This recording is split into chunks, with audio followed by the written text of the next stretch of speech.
একটা শোকের অনুষ্ঠানে চেক বিতরণ অনুষ্ঠানের স্লোগান যদি দেন তাহলে তো প্রকৃতপক্ষে বিএনপির কর্মী হননি আপনারা। আছেন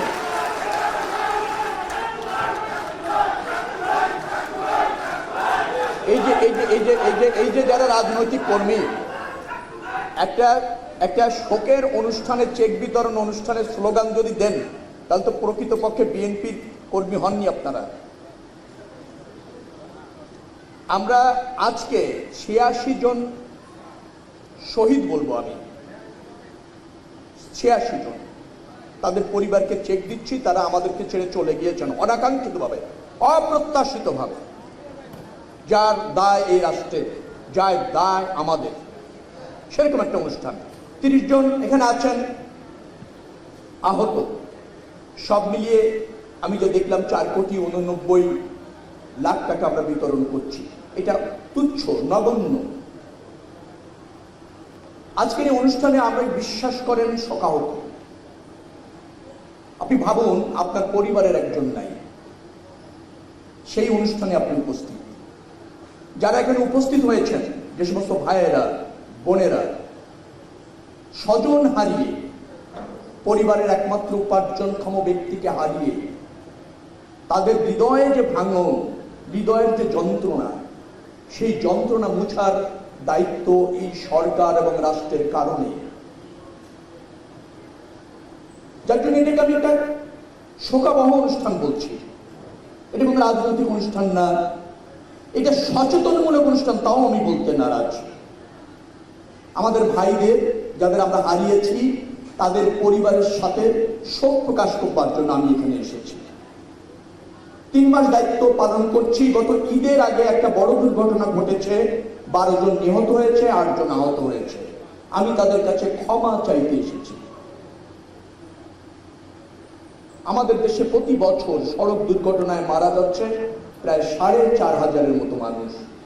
এটা আমাদের রাষ্ট্রের ব্যর্থতা, আমরা তা নিয়ন্ত্রণ করতে পারিনি, কিন্তু পারতে আমাদের হবে।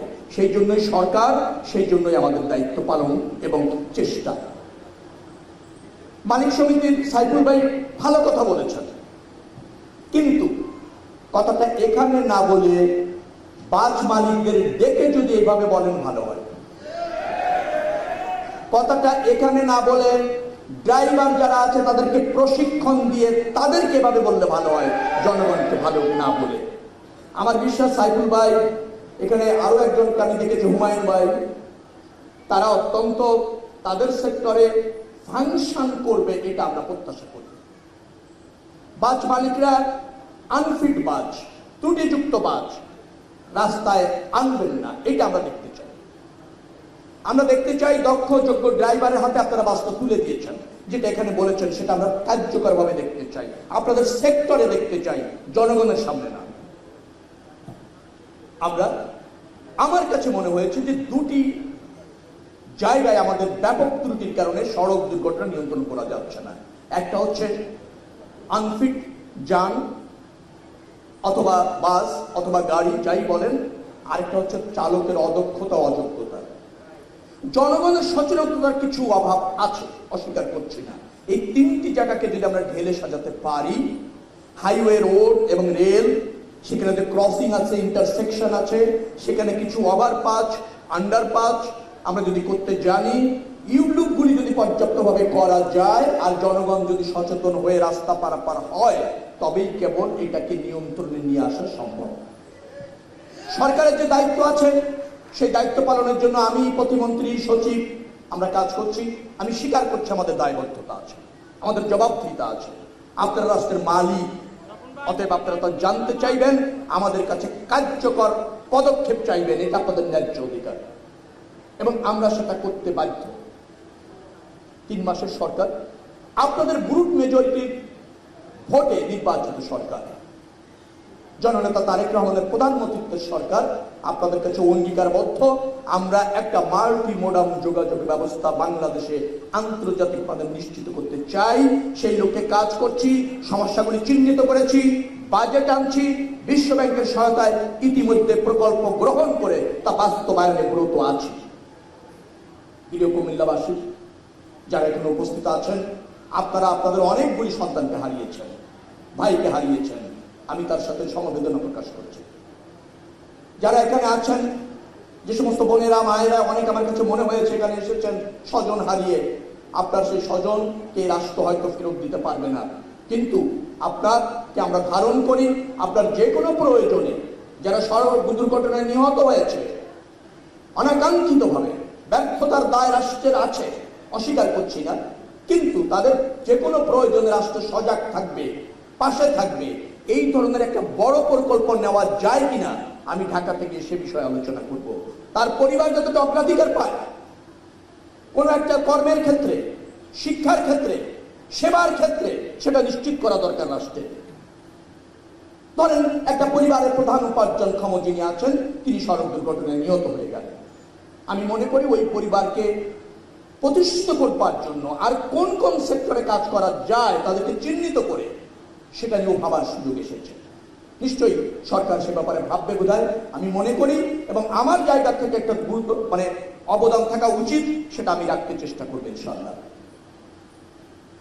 আপনারা জানেন যে এখানে দুর্ঘটনা ঘটিয়েছে পাদুয়ার বাজার ইন্টারসেকশন। আমি এটা নিয়ে অনেক সময় কাজ করার চেষ্টা করে দেখতে পেয়েছি যে ঢাকা চিটাগাং হাইওয়ে রোড যেটা আছে, সেটা আমরা আমাদের সরকারের অঙ্গীকার আছে এবং আমরা সেই লক্ষ্যে কাজ করছি। এটাকে লেন আরো বাড়িয়ে আরো 8 লেন এবং 2 সার্ভিস লেনের হওয়ার প্রক্রিয়া চলমান রয়েছে। সেখানে পর্যাপ্ত ইন্টারসেকশনগুলিতে আন্ডারপাস এবং ওভারপাস ডিটেল ড্রাইভেনে নিশ্চিত করা হয়েছে। অর্থাৎ এই প্রকল্পটি বাস্তবায়ন হলে, সাকু ভাই আমার কাছে, মনিরুল ভাই আমার কাছে স্টেজে বসে বলছিলেন যে রাস্তা দিয়ে আমরা ঢুকলাম, এটা একটা বাইপাসের মতো রাস্তা, এটা যদি একটু সম্প্রসারণ করা যায় তাহলে আমার মনে হয় হাইওয়ের উপর চাপ কমে, এই এলাকার জনদুর্ভোগ অনেকটা লাঘব হয়। সেটাও আমি বিবেচনা নিব। আমি অঙ্গীকার করেছি ঢাকায় গিয়ে এই রাস্তাটি সম্প্রসারণের ক্ষেত্রে বা বিনির্মাণের ক্ষেত্রে কি কি করণীয় দ্রুততম সময়ের মধ্যে আমরা করব।